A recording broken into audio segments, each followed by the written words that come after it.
best thing about Tofino in the wintertime is the amazing storms. You can see the power of the ocean, slamming against the rocks. It's a really neat place to wave watch.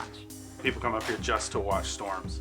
We had a storm the night that we arrived. Yeah, it was really exciting. Isaac was a little scared, but we just held him close and we just said, it's nothing to be afraid of. It's just really fun, really exciting.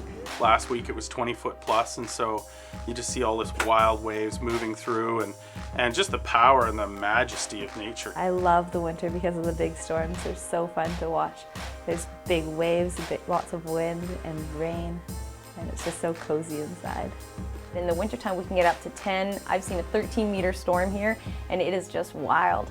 We also get really high winds as well, so those two things combined make it a really wicked experience.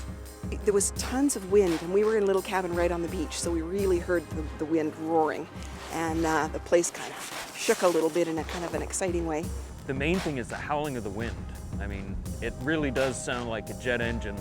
All those logs that you see when you go for a walk along the beach, those logs you see up in the grass get tossed up there in those big storms. So if you're around, you get to see some of that. It can be pretty amazing.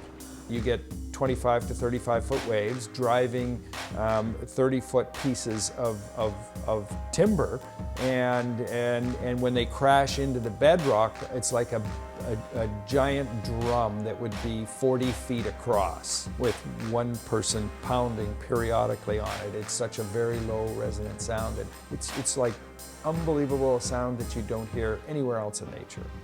And the house shakes and rattles and rolls, and we're sitting there in the living room, and the whole surface of the sea gets picked up and thrown at the house. So it's exciting. It's invigorating. It's actually terrifying.